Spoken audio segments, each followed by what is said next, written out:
planet that I understood the true scope of their greed. I was grateful to simply be alive, but the others became obsessed with a kind of effortless immortality. They built a colony where machines serviced their every need, where any memory or fantasy could be endlessly savored in virtual reality. It wasn't life. It was stultifying, a pampered dream state. As the decades passed, I withdrew more and more, alone yet again, but this time with eons to consider my mistakes. Now finally, having met you, I feel like I have a second chance. To do what? Help you, of course. To fulfill Liz's dream, which isn't so different from Far Zenith's original vision. A better future for humanity.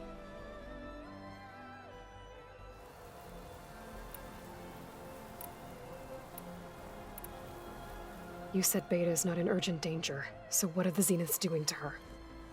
Putting her to work. Merging Hephaestus with Gaia. A difficult, time-consuming task, as I'm sure you know. They will compel her if need be, but her life is not in danger. She's the only one who can do it. Because you people made her to be nothing but a tool. Gerard's idea, not mine.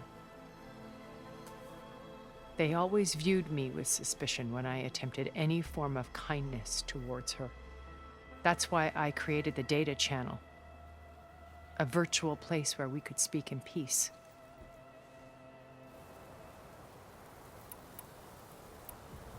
So this channel you shared with Beta, none of the other Zeniths ever found out about it. Gerard believes he's the most cunning of all of us. Even after 1,000 years, he still can't imagine that I would outwit him. The channel allowed me to interact with Beta away from their mistrustful eyes. It offered us a chance to be ourselves. Until you cut off all contact. Yes, though it pained me. I was worried that our meetings would do her more harm than good. Well, she felt like you tossed her aside. I was afraid the others would find out and punish her. She may not have had the comforts of friendship anymore, but at least I ensured she was safe. I know it seems harsh, but you must believe that her well-being has always been paramount to me.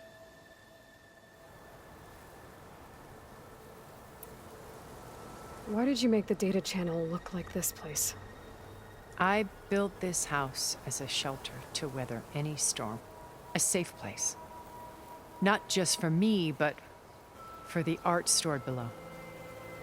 Cultural artifacts of incalculable value. Truly some of the greatest achievements of human civilization. And you wanted Beta to see them? Yes. Her upbringing was so cold and technical. I thought if she could experience Vermeer and Rembrandt, it would bring something else into her life. A heritage every bit as valuable as the scientific and technical data being drummed into her.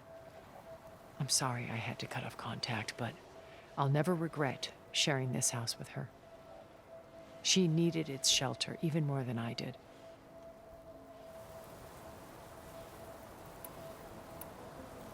Beta told me your colony was destroyed. That you came back to Earth because you had nowhere else to go. It's true.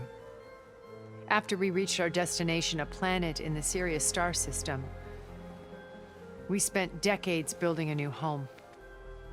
The physical constraints of Earth, the boundaries of mortality, gone. To think of what we could have done with it. It might have been a utopia. Instead, we stagnated, absorbed in effortless comforts and virtual realities. It took a cataclysm to finally yank us out of our stupor. What happened? A massive geological event. We knew of instabilities in the planet core, but we underestimated them. By the time the collapse was upon us, it was too late to stop it. Only a few of us made it to the ship in time. We set course for Earth, the only safe harbor left to us. Which you decided to make unsafe for anyone else. Not me. Gerard. He believes it's better to wipe the canvas clean than work around the smudges. No more primitive tribes, no more combat machines, only a blank slate to do with as he pleases. But we will stop him. All we have to do is get into that base.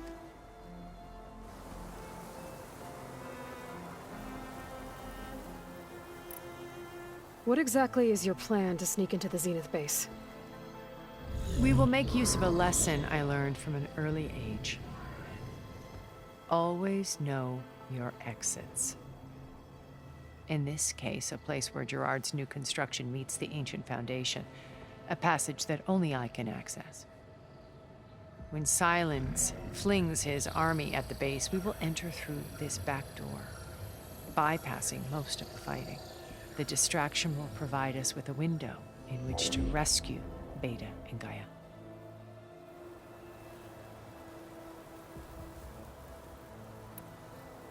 Once we're inside the base, where will we find Beta and Gaia? Here in the command center. By then, Gaia will have been reunited with all of its subordinate functions, including Hephaestus. What about the Alpha build of Apollo on your ship? A simple matter of recovery once the others have been dealt with. With that in hand, we'll have everything we need to make this world as it should be.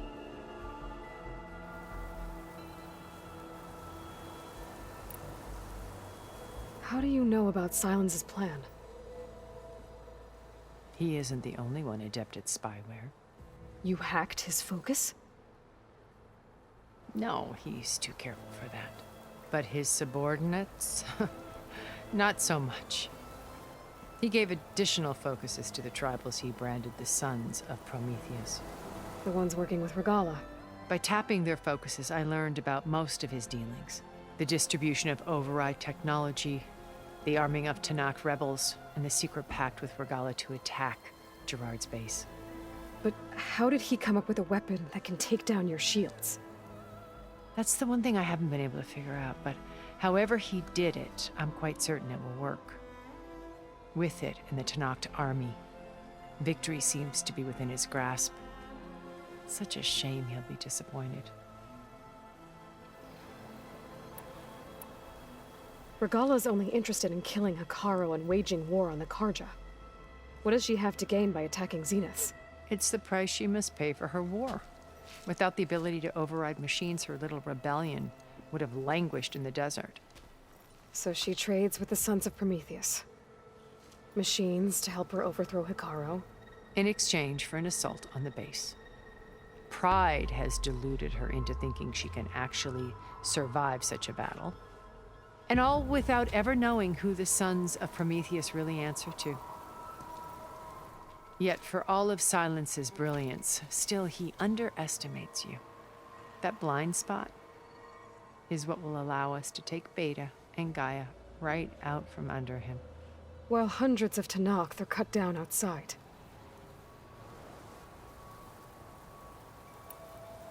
So you knew Elizabeth.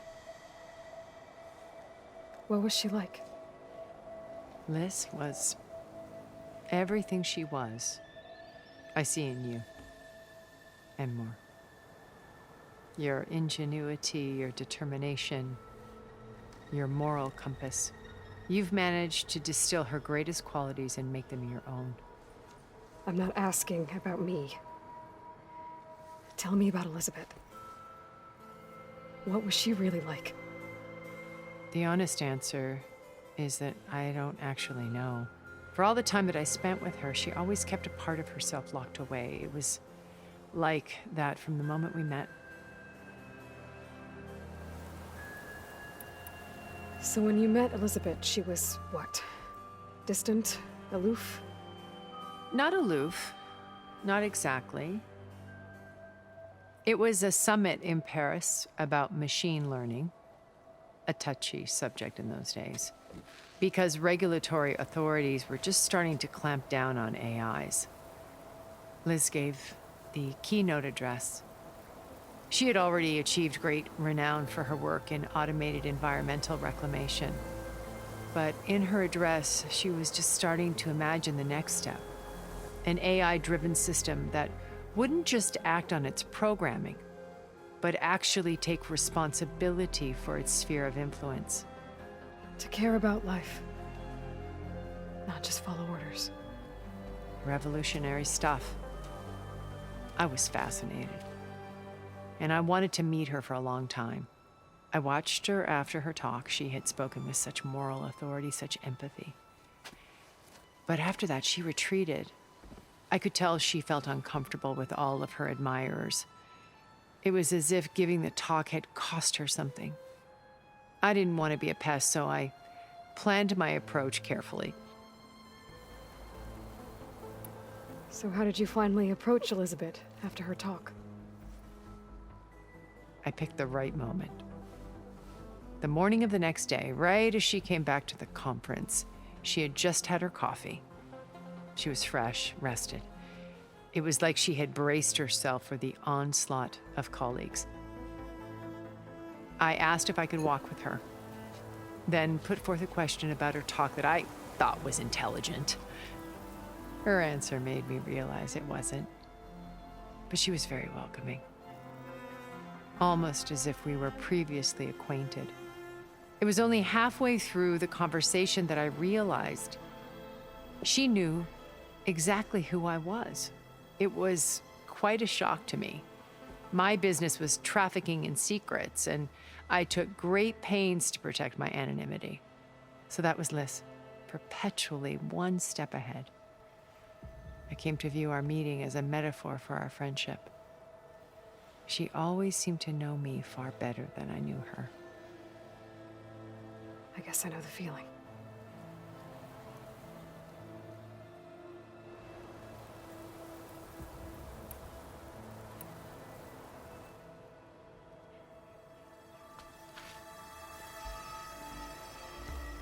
First Varl. Now Hekarro and the Tenakth. Your plan would wipe out an entire tribe.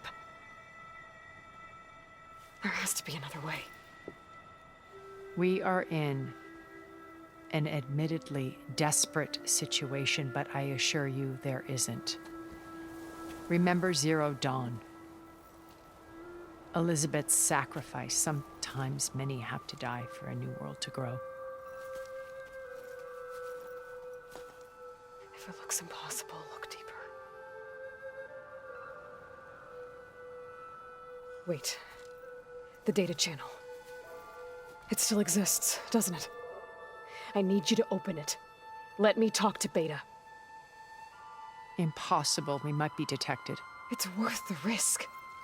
There is another way, one where the Tenakth survive. But we won't. If the others... If you want to help, open it.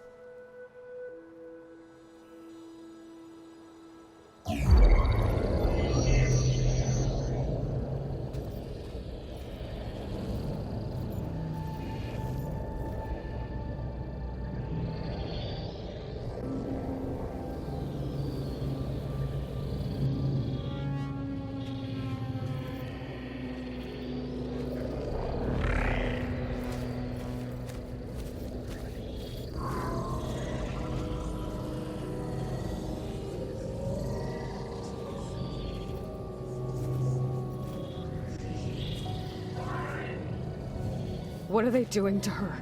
Virtual reality dissociation. The manual merge of Hephaestus will take hours upon hours of tedious micromanagement.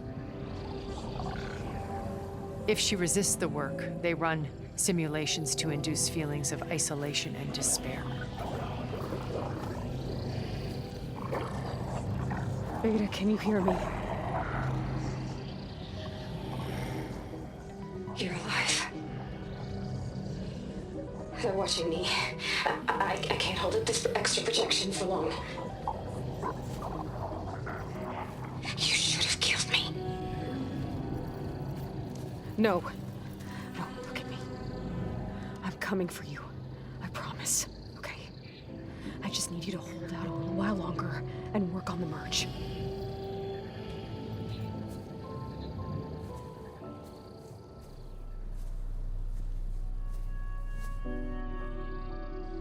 Then I think it can be done.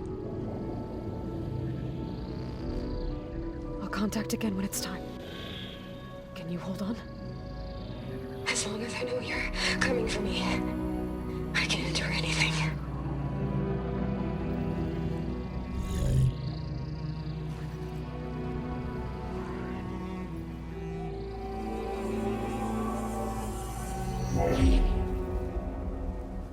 All right.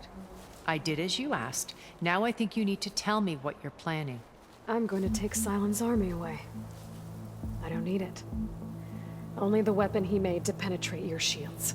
And how do you propose to get it? Ask him nicely? Without Regala and her rebels, he won't have a choice. We'll be his only option. Only option for what? What did you tell her? That is between me and my sister. Will be Sylens' only option for crashing that base. I'll tell you the rest later. But first, there are a couple of things I have to do. Oh. And what are those? Lay my friend to rest. And then I'm going to use the override that Beta gave me at Gemini to put an end to Regala's rebellion. From the air. Wait. Since you insist on doing things your way, I know of something that will truly help you make a grand entrance with the Tenakth. The ancient Horus Titans still possess electromagnetic energy cells as part of their arsenal. Drop one of those on Regala's army and they'll receive quite a surprise.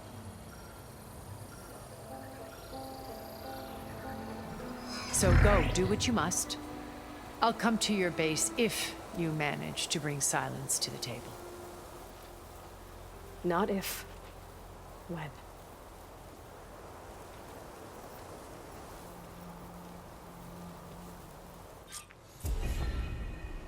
Erend, are you there? Aloy! Aloy, is that really you? Yeah, it's me. Where's everyone else? We're all... we're back at base. What happened? It might be easier to explain in person. I'll try to join you there when I can. Okay. We'll wait here for you. It's good to hear your voice, Aloy.